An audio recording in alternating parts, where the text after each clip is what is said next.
Welcome बच्चों, स्वागत है आपका एक बार फिर से। प्रीवियस वीडियो में अपने बात की थी introduction to hertz observation radiation dual nature वाले चैप्टर से। आज के अपने वीडियो के अंदर कुछ टॉपिक कवर करने वाले हैं आगे वाले वीडियो में, जहां से सीबीएसई वाले हर बार क्वेश्चन बनते हैं। हर टाइप के क्वेश्चन यहीं से सबसे ज्यादा पूछे जाते हैं, क्योंकि बच्चे इन्हीं चीजों को इग्नोर करके जाते हैं। तब तक वो समझ नहीं पाते कि अल्बर्ट आइंस्टाइन ने जो फोटोन थ्योरी दी थी या जो क्वांटम थ्योरी ऑफ लाइट दी थी, उसने किन चीजों को सॉल्व किया था। तो किन चीजों को सॉल्व किया था, उससे पहले अपने को पता लगना चाहिए कि ऐसी क्या चीजें हमें देखने को मिली थी फोटो इलेक्ट्रिक इफेक्ट के अंदर या लीनर्स-होलोवर्क्स के ऑब्जर्वेशन के अंदर, जिसको वेव थ्योरी जो है वो एक्सप्लेन करने में फेल हो गई थी। तो आज के वीडियो में अपने वही चीजें पढ़ने वाले हैं। आज अपने मेनली 5 टॉपिक कवर करेंगे। हॉलबॉक्स एंड लीनर्स ऑब्जर्वेशन, उन्होंने क्या ऑब्जर्व किया, उसके बाद में इससे पहले हर्ट्ज ने किया था, उसके बाद में एक्सपेरिमेंट्स जो ऑब्जर्व किए हॉलबॉक्स एंड लीनर्स ने, उसके बारे में अपने नेक्स्ट टॉपिक कवर करेंगे। Experimental study of photo electric effect की एक्सपेरिमेंटल स्टडी, उसके बाद में effect of intensity of light on photo electric current, उसके बाद में effect of potential on photo electric current and effect of frequency on the incident radiation on stopping potential. ये यहां से इन तीनों से क्वेश्चन हर बारी पूछा जाता है, हर बारी कंफर्म पूछा जाता है। तो सबसे पहले अपने बात करते हैं हॉलबॉक्स एंड लीनर्स ऑब्जर्वेशन की। हॉलबॉक्स ने 1888 के अंदर ऑब्जर्व किया कि क्लीन मेटल सरफेस, जैसे जिंक पर clean metal surface, zinc, caesium, इन पर अगर अपने लाइट इंसिडेंट करते हैं तो वो जो मेटल है वो पॉजिटिवली चार्ज हो जाते हैं। क्या हो जाते हैं? पॉजिटिवली चार्ज हो जाते हैं when expose to ultraviolet light. Ultraviolet light की प्रेजेंस के अंदर वो पॉजिटिवली चार्ज हो जाते हैं। बेसिकली रीजन क्या था? सिंपल सी बात, ये मेटेलिक सरफेस है, इस पे लाइट इंसिडेंट होती है तो वहां से इलेक्ट्रॉन इमिट होते हैं, जो हर्ट्ज ने पहले ही ऑब्जर्व कर लिया था, तो वो पॉजिटिवली चार्ज हो जाते हैं। उसके बाद में यहां से प्रूव हो गया कि इलेक्ट्रॉन्स वर इमिटेड, इलेक्ट्रॉन उस यूवी लाइट से या उस रेडिएशन से इमिट हुए, इजेक्ट हो गए मेटेलिक सरफेस से।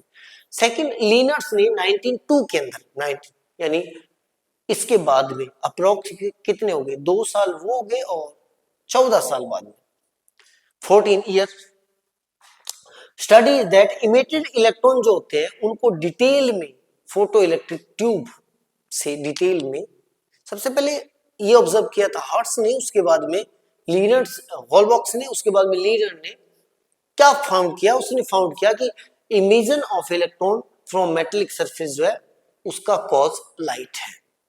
वो तो पहले उन्होंने भी कर रखा था। फिर कुछ और चीजें देखी कि the number of and energy of electrons जो है, यानी जो इलेक्ट्रॉन इमिट हो रहे हैं उनके नंबर्स और एनर्जी जो है वो depends on nature of light, light की नेचर पर डिपेंड कर रही है। इसके बाद में नेक्स्ट बात करते हैं एक्सपेरिमेंटल स्टडी। एक्सपेरिमेंटल स्टडी, इन्होंने क्या एक्सपेरिमेंट किया और एक्सपेरिमेंट में किस किस चीजों को इन्होंने यूज किया। तो बेसिकली इन्होंने क्या यूज किया बेटा? इन्होंने यूज किया एक फोटो इलेक्ट्रिक सेल बनाया इन्होंने। कैथोड के लिए इन्होंने मेटल सरफेस यूज किया, मेटल प्लेट, और ये भी जिंक, सीजियम, ऐसे किसी को जो फोटो सेंसिटिव हो। फोटो सेंसिटिव का मतलब जिन पर फोटो लाइट एक्सपोज करने पर, इंसिडेंट करने पर वो लाइट को अब्सॉर्ब करते हो अच्छे से।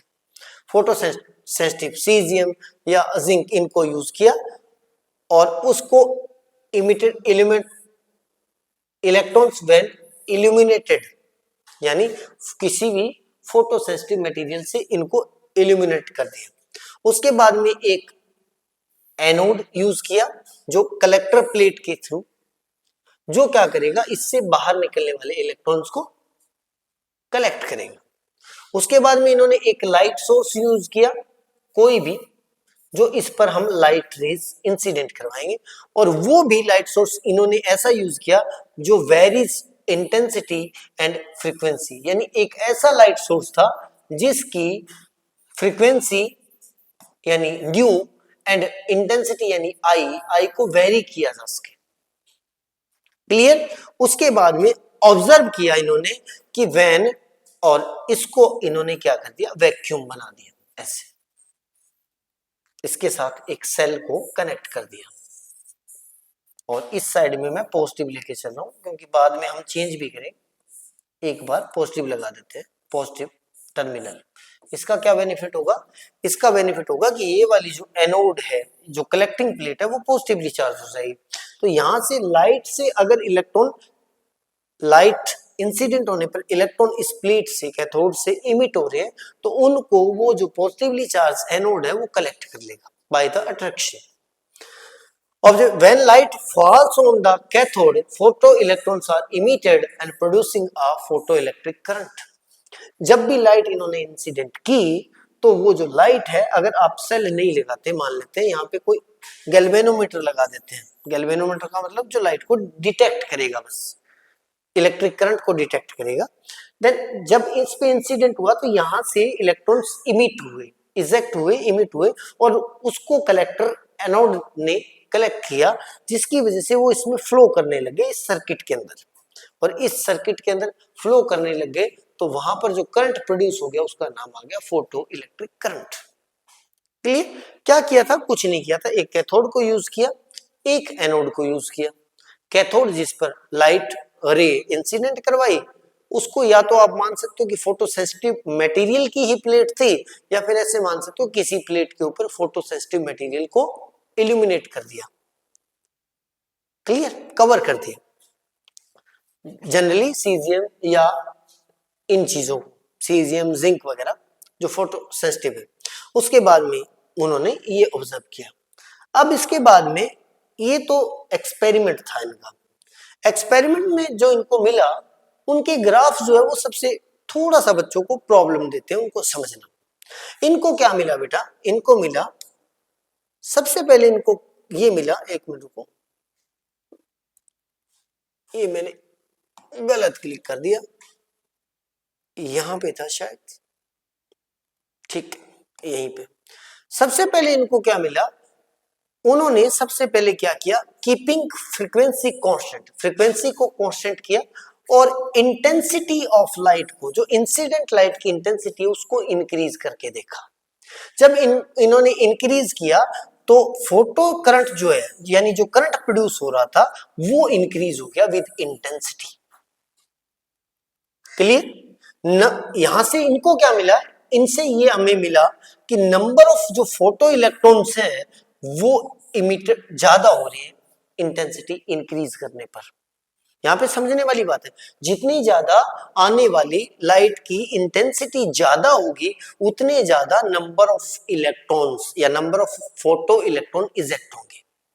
जितनी कम इंटेंसिटी होगी उतने कम इलेक्ट्रॉन इजेक्ट होंगे।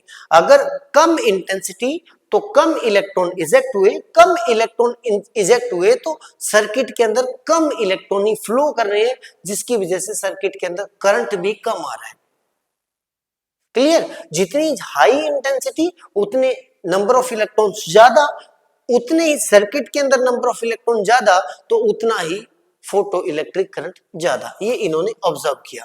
यहां से इनको क्या मिला, कंक्लूजन ये मिला कि इंटेंसिटी जो है वो नंबर ऑफ इमिटेड इलेक्ट्रॉन के प्रोपोर्शनल होती है, नॉट देयर एनर्जी, एनर्जी पर नहीं होती। यानी जो इलेक्ट्रॉन इजेक्ट हो रहे हैं उनकी एनर्जी कितनी होगी वो इंटेंसिटी डिफाइन नहीं करेगी, वो तो नंबर ऑफ इलेक्ट्रॉन्स को डिफाइन करेगी कि नंबर ऑफ इलेक्ट्रॉन्स कितने होंगे, वो डिपेंड करेगा इंटेंसिटी पर, not the energy of ejected electron. Clear? अब इन्होंने जो ग्राफ प्लॉट किया, इन्होंने जो ऑब्जर्व किया था, तो उसका ग्राफ कैसे आया, उसका ग्राफ आया सर ऐसे, कहां गया, यहां। क्या ग्राफ मिला, ग्राफ मिला फोटो इलेक्ट्रिक करंट के अंदर और इंटेंसिटी के अंदर ग्राफ मिला स्ट्रेट लाइन, यानी इंटेंसिटी आई प्रोपोर्शनल टू आई। यहां पे आई इंटेंसिटी वाला है, इंटेंसिटी, और यहां पे पीई लिख देता हूं, फोटो इलेक्ट्रिक करंट, पीईसी लिख सकते हैं, सिंपल में लिख रहा हूं एक बार। तो यहां पर इनको क्या मिला, यहां पे मिला sir intensity, intensity proportional to number of photo electron, photo electron या फिर intensity proportional to photo electric current.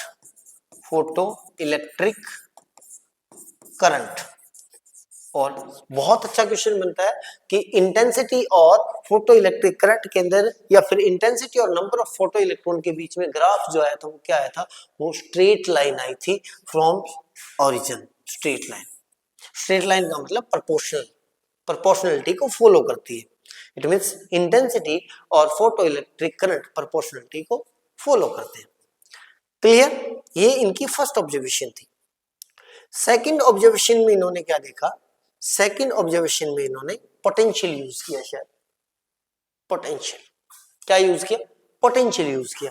Potential में इन्होंने क्या किया बेटा, देखते जाना पोटेंशियल, ये भी अच्छा बहुत। इन्होंने क्या किया बेटा, ये वाली जो हमारे पास कैथोड थी, ये वाली हमारे पास एनोड थी, इस पर पहले तो इन्होंने पॉजिटिव पोटेंशियल पुट किया। क्या किया, पॉजिटिव पोटेंशियल पुट किया और ये मैं इसको वैक्यूम। अब पॉजिटिव पोटेंशियल से क्या होगा, जो लाइट आ रही थी, इंसिडेंट हो रही थी, वो इलेक्ट्रॉन्स को बाहर निकालेगी, प्लस उसको इजेक्ट करवाने में ये पोटेंशियल भी काम करेगा, ये फील्ड भी काम करेगा, तो थोड़ा इजीली इजेक्ट हो पाएंगे। प्लस में अगर इसको यहां से इलेक्ट्रॉन इजेक्ट हो गए तो इनको प्लेट इजीली कलेक्ट कर पाएगी। और बाद में इन्होंने पोटेंशियल को एक बार इंक्रीज करके देखा, फिर उसके बाद में पोटेंशियल को टर्मिनल्स ऑफ जो फोटो इलेक्ट्रॉन्स है, एक सेकंड रुकिए मेरा फोन आ गया, एक सेकंड रुकिए मेरा फोन आ गया, अभी आ रहे हैं। तो इन्होंने क्या देखा कि फिर इन्होंने टर्मिनल चेंज किया, टर्मिनल चेंज किया तो इनको ऑब्जर्व क्या किया इसने, इन्होंने ऑब्जर्व किया बेटा ये वाली चीजें, इजी वर्ड में समझाते हैं।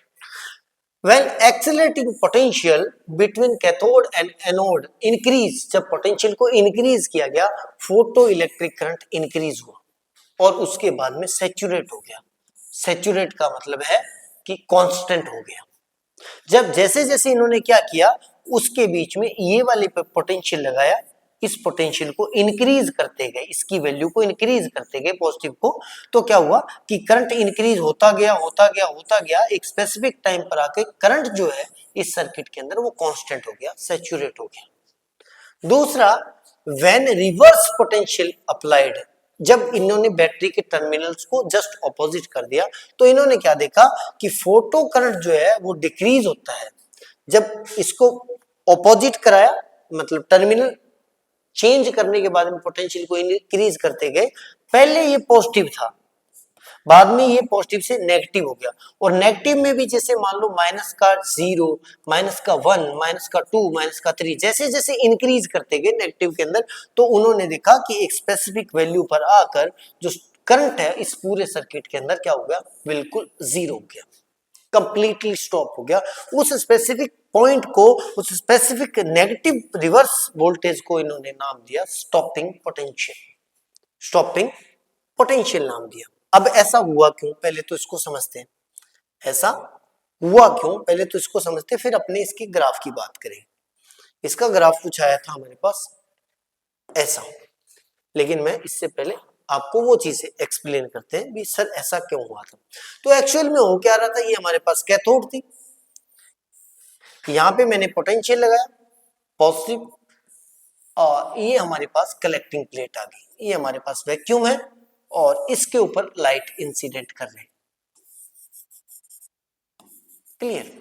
अब पहले केस के अंदर क्या था कि ओनली अगर मैं पोटेंशियल अप्लाई नहीं करता तो क्या होगा, इलेक्ट्रॉन्स इजेक्ट होंगे only and only due to light. Clear? अब जब मैंने पोटेंशियल लगाया, पहले मान लेते हैं यहां पे मैं लगा देता हूं प्लस का 5 वोल्ट। अब ये जो इलेक्ट्रॉन यहां से निकल रहे थे, यहां से इजेक्ट हो रहे थे ड्यू टू लाइट, अब जैसे जैसे मैं इस पोटेंशियल को इंक्रीज करता जाऊंगा वैसे वैसे इस प्लेट के ऊपर पॉजिटिव चार्ज बढ़ता जाएगा। अब पॉजिटिव चार्ज बढ़ता जाएगा तो ये पॉजिटिव चार्ज भी इस इलेक्ट्रॉन को अपनी तरफ अट्रैक्ट करेगा, तो इस इलेक्ट्रॉन का इनसे, इस प्लेट से इजेक्ट होना इजी हो जाएगा। हम पोटेंशियल बढ़ाते जाएंगे तो इलेक्ट्रॉन को बहुत हाई प्रेशर से या हाई फोर्स से ये अट्रैक्ट करने लग जाएगा और इलेक्ट्रॉन निकालने लग जाएगा, ज्यादा से ज्यादा इलेक्ट्रॉन उससे इजेक्ट करवाने लग जाएगा। लेकिन उसका भी तो एक पीक होगा, इस प्लेट का भी तो एक पीक होगा कि इसकी फाइनल, यह भी तो कितना भी पोटेंशियल लगा ले, लेकिन मेरे पास इतने ही इलेक्ट्रॉन्स निकलेंगे पर सेकंड, इतने इलेक्ट्रॉन्स में निकाल सकता हूँ, इजेक्ट कर सकता हूँ। तो एक स्पेसिफिक वोल्टेज बढ़ाते बढ़ाते बढ़ाते बढ़ाते एक पीक आता है, पीक आने के बाद में पर सेकंड जो इलेक्ट्रॉन इससे इजेक्ट हो रहे हैं वो कांस्टेंट हो जाते हैं। जब पर सेकंड इजेक्ट होने वाले इलेक्ट्रॉन कांस्टेंट हो जाते हैं, उस टाइम पर इलेक्ट्रिक करंट भी कांस्टेंट हो जाता है। उससे पहले क्या करेंगे, जैसे जैसे प्लस बढ़ाते जाएंगे वैसे वैसे करंट इंक्रीज होता जाएगा। यानी ग्राफ कुछ ऐसा बना सकते हैं आप, ऐसा करके ऐसा, एक स्पेसिफिक टाइम पर इंक्रीज होता जाएगा, फिर एक स्पेसिफिक वोल्टेज के ऊपर, पॉजिटिव वोल्टेज के ऊपर कांस्टेंट हो जाएगा, सैचुरेट हो जाएगा। अब जब इसका ऑपोजिट बनाएंगे अपने, अब अगर मैंने क्या कर दिया बेटा, अब मैंने यहाँ पे लगा दिया नेगेटिव पोटेंशियल, उल्टा लगा देते, ये मैंने लगा दिया सर नेगेटिव पोटेंशियल, नेगेटिव लगाऊंगा तो ये सारा नेगेटिव हो जाएगा, ये क्या हो जाएगा, नेगेटिव हो जाएगा, ये नेगेटिव हो जाएगा। अब जब नेगेटिव हुआ तो यहां से इलेक्ट्रॉन लाइट के थ्रू इमिट हो रहे हैं। यहाँ पे शुरुआत में मैंने लगा दिया मान लो माइनस का 2 वोल्ट, फिर लगाया माइनस का 10 वोल्ट, फिर मान लो लगा दिया माइनस का 15 वोल्ट। पहले 2 वोल्ट लगा रहा था मान लो नेगेटिव, अब ये जो इलेक्ट्रॉन इमिट हो रहे हैं वो नेगेटिवली चार्ज है, सामने प्लेट भी इलेक्ट्रॉन नेगेटिवली चार्ज है, क्योंकि नेगेटिव पोटेंशियल अप्लाई किया हमने, या रिवर्स के अंदर बैटरी अप्लाई कर दी है, तो ये टर्मिनल नेगेटिव है तो ये नेगेटिवली चार्ज। अब क्या होगा कि ये जो इलेक्ट्रॉन निकल रहे हैं वो उसको ये प्लेट कलेक्ट नहीं करेगी, फिर भी अगर इलेक्ट्रॉन के पास हाई एनर्जी है तो इलेक्ट्रॉन धक्के से चले जाएंगे इस प्लेट के पास, इस सर्किट के अंदर कुछ ना कुछ करंट आएगा अगर इलेक्ट्रॉन्स के पास एनर्जी हाई है। फिर मैंने क्या किया, पोटेंशियल और बढ़ा दिया, पहले मान लो 10 इलेक्ट्रॉन जा रहे थे, किसमें, इसके अंदर धक्के से ही जा रहे थे, क्योंकि अभी इतना नेगेटिव पोटेंशियल नहीं है कि वो हर इलेक्ट्रॉन को रिपेल कर पाए, रोक पाए। फिर कुछ और कम हो गए, फिर एक स्पेसिफिक वैल्यू ऐसी आ गई जिसके बाद में ये इलेक्ट्रॉन कितनी भी एनर्जी वाले, कितनी भी काइनेटिक एनर्जी वाले, या कितनी फास्ट, कितनी एनर्जी वाले इस प्लेट के पास जाते हैं, पोटेंशियल उसका इतना है नेगेटिव कि वो बोलता है मैं इलेक्ट्रॉन को मतलब कलेक्ट ही नहीं करूंगा, यानी ये नेगेटिव चार्ज इतना हो जाएगा कि ये इलेक्ट्रॉन इसके ऊपर इंसिडेंट ही नहीं हो सकते, इंसिडेंट नहीं हो सकते तो इस सर्किट के अंदर आएंगे नहीं, इस सर्किट के अंदर नहीं आएंगे तो इसके अंदर करंट जो फोटो इलेक्ट्रिक करंट है, पीई करंट लिख देता हूं, पीईसी, वो जीरो हो जाएगा। अब जिस specific value of reverse potential पर ये होगा उसको अपने बोलते हैं स्टॉपिंग पोटेंशियल। क्या बोलते हैं, स्टॉपिंग पोटेंशियल। क्लियर। अब इसका जब ग्राफ प्लॉट किया गया तो ये था, ग्राफ प्लॉट किया गया, यहां पर I1 इन्होंने क्या किया, एक इंटेंसिटी I1 की लाइट डाली, I2 की डाली, I3 की डाली। जैसे कि आपको पता है कि इंटेंसिटी के करंट क्या रहेगा, एक साइड में इन्होंने ये ग्राफ प्लॉट किया बेटा, तो लो जो इंटेंसिटी है, चाहे हाई इंटेंसिटी की, चाहे उससे हाई इंटेंसिटी है, अब वही बात है कि जैसे जैसे कलेक्टर प्लेट का इन्होंने पोटेंशियल इंक्रीज किया तो यहां से करंट इंक्रीज होते होते होते एक स्पेसिफिक पॉइंट पर सैचुरेट हो गया इस इंटेंसिटी के लिए, इस पॉइंट पर। अब ये वाला जो है वो इंक्रीज हो रहा है बेटा पॉजिटिव के साथ, लेकिन एक स्पेसिफिक वैल्यू के बाद में सैचुरेट हो गया।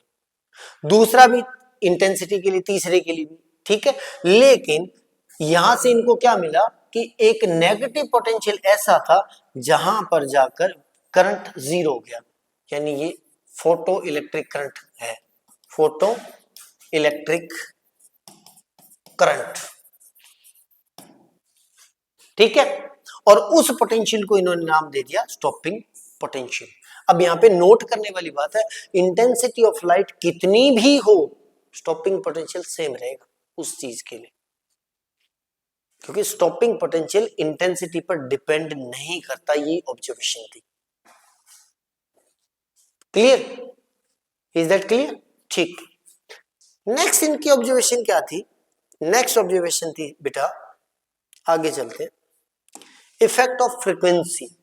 अब पहले इन्होंने क्या किया, इंटेंसिटी फ्रीक्वेंसी को कांस्टेंट कर दिया और इंटेंसिटी को इंक्रीज करते गए, डिक्रीज करते गए। फिर पोटेंशियल को किया। अब की बार इन्होंने क्या कर दिया, फ्रीक्वेंसी को वेरी किया, फ्रीक्वेंसी को चेंज किया। फ्रीक्वेंसी को चेंज किया तो सबसे पहले इनको रिजल्ट मिला कि फ्रीक्वेंसी को इंसिडेंट करने कि एक लो फ्रीक्वेंसी से पहले तो इलेक्ट्रिक करंट जीरो रहता है। एक स्पेसिफिक फ्रीक्वेंसी है, उससे पहले चाहे आप कितनी भी इंटेंसिटी की लाइट डालो, करंट डिटेक्ट ही नहीं होता, करंट जीरो रहता है। उसको इन्होंने नाम दे दिया थ्रेशोल्ड फ्रीक्वेंसी। ये रहा, below a specific value of frequency यानी threshold frequency no electrons are emitted regardless of intensity। चाहे कितनी भी इंटेंसिटी इंक्रीज कर दो, एक भी इलेक्ट्रॉन बाहर नहीं निकलेगा तो फोटो इलेक्ट्रिक करंट जीरो आएगा। यहां से इनको क्या मिला, नेक्स्ट एक चीज इनको मिली कि जितना ज्यादा फ्रीक्वेंसी की लाइट इंसिडेंट होगी उतना ज्यादा स्टॉपिंग पोटेंशियल होगा, यानी उतना ज्यादा रिवर्स में स्टॉपिंग पोटेंशियल होगा। यहां से और क्या मिला, कंक्लूजन ये मिला कि एनर्जी ऑफ इमिटेड इलेक्ट्रॉन जो है वो डिपेंड करती है बेटा फ्रीक्वेंसी पर, नॉट ऑन इंटेंसिटी पर। इंटेंसिटी पर इमिटेड इलेक्ट्रॉन की एनर्जी डिपेंड नहीं करती, वो डिपेंड करती है फ्रीक्वेंसी पर। अब समझते हैं इसका ग्राफ कैसा आया था और उसका रीजन क्या था। नेक्स्ट डेंसिटी इंटेंसिटी पर डिपेंड नहीं करती, फ्रीक्वेंसी पर डिपेंड करती। अब ग्राफ से समझते हैं कि इनको मिला क्या था। इनको मिला बेटा, इन्होंने जो नेक्स्ट ग्राफ ऑब्जर्व किया वो ये था, ये वाला। इन्होंने ग्राफ ऑब्जर्व किया करंट में एंड पोटेंशियल।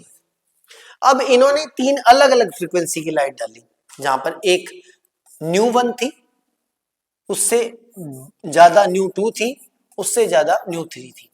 अब इन केसेस में लाइट डाली तो इनको क्या पता लगा कि जितनी ज्यादा फ्रीक्वेंसी थी उतनी ज्यादा इस कैथोड से इजेक्ट होने वाले इलेक्ट्रॉन के पास एनर्जी थी, और उतनी ज्यादा एनर्जी होने के कारण उसको रोकने के लिए स्टॉपिंग पोटेंशियल भी उतना हाई था। यानी अगर न्यू 3 की फ्रीक्वेंसी हाई है, सबसे ज्यादा फ्रीक्वेंसी न्यू 3 है, तो उसके लिए स्टॉपिंग पोटेंशियल भी रिवर्स में ज्यादा होगा। जैसे मान लेते हैं ये -2 पर रुक रहा था, ये -4 वोल्टेज पर रुक रहा था, ये -6 वोल्टेज पर रुक रहा था, तो इट मींस इसकी फ्रीक्वेंसी सबसे ज्यादा है। पहले इसको समझते हैं क्या हो। एक्चुअल में हो क्या रहा था, ये हमारे पास कैथोड थी, ये लाइट में इंसिडेंट कर रहा था इस पर, मैं पूरा ड्रॉ नहीं बना रहा, ऐसे इसकी जितनी ज्यादा लाइट की फ्रीक्वेंसी थी उतनी ज्यादा इसकी एनर्जी थी। जितनी ज्यादा एनर्जी थी तो उतनी ज्यादा इलेक्ट्रॉन एनर्जी अब्सॉर्ब कर रहा था, और जितनी ज्यादा इलेक्ट्रॉन एनर्जी अब्सॉर्ब कर रहा था उतना ही काइनेटिक एनर्जी हाई थी। हाई काइनेटिक एनर्जी से ये इजेक्ट हो रहा था, और जितना ज्यादा एनर्जेटिक इलेक्ट्रॉन था उतना ही ज्यादा इसको रोकने के लिए स्टॉपिंग पोटेंशियल चाहिए। बस ये इन्होंने ऑब्जर्व किया था। यानी अगर किसी की फ्रीक्वेंसी हाई है, इंसिडेंट लाइट की फ्रीक्वेंसी हाई है, तो जो इजेक्टेड इलेक्ट्रॉन है उसकी एनर्जी भी हाई होगी, और उसकी एनर्जी हाई होगी तो उसको स्टॉप करने के लिए, रोकने के लिए पोटेंशियल भी हाई चाहिए।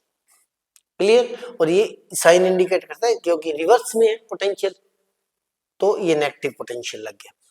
क्लियर। ये हमारा नेक्स्ट ग्राफ था। इसके बाद में ये हमने नेक्स्ट देखा था। अब अपने दोबारा फिर से देखते, लीनर्स और हॉलबॉक्स के ऑब्जर्वेशन इतने ही थे। दोबारा फिर से देखते हैं लीनर्स और हॉलबॉक्स ने क्या किया था, एक बार हल्का सा रिवीजन करते सर, नहीं तो सर आपको समझ में नहीं आएगा। बोले जी, उन्होंने जो एक्सपेरिमेंट किए थे, सबसे पहले इन्होंने देखा कि जितनी ज्यादा इंटेंसिटी होगी उतना ज्यादा फोटो इलेक्ट्रिक करंट होगा। यानी इंटेंसिटी जो है वो प्रोपोर्शनल होती है फोटो इलेक्ट्रिक करंट के, या फिर नंबर ऑफ फोटो इलेक्ट्रॉन्स के पर सेकंड के। यानी इंटेंसिटी एनर्जी पर डिपेंड नहीं करती, या energy of ejected electron intensity पर डिपेंड नहीं करता। दूसरा इन्होंने क्या देखा, दूसरा इन्होंने पोटेंशियल अप्लाई किया। पोटेंशियल अप्लाई किया तो इनको पता लगा कि पोटेंशियल इंक्रीज करते जाओगे तो करंट इंक्रीज होता जाएगा, लेकिन एक स्पेसिफिक पोटेंशियल पर आकर करंट सैचुरेट हो जाएगा, कांस्टेंट हो जाएगा अप्रॉक्स। और उसी पोटेंशियल को अगर रिवर्स में कर दोगे तो एक स्पेसिफिक रिवर्स पोटेंशियल पर आकर करंट जीरो हो जाएगा, उसको स्टॉपिंग पोटेंशियल नाम दिया गया। और ये भी अलग अलग मेटल के लिए अलग अलग होगा। नेक्स्ट इन्होंने देखा कि फ्रीक्वेंसी जो है जितनी ज्यादा होगी उतनी ज्यादा इलेक्ट्रॉन्स के पास एनर्जी होगी और उसको रोकने के लिए उतना ही ज्यादा स्टॉपिंग पोटेंशियल चाहिए। और एक ग्राफ शायद और है इनका, ये एक ग्राफ और था stopping potential and incident radiation की फ्रीक्वेंसी में।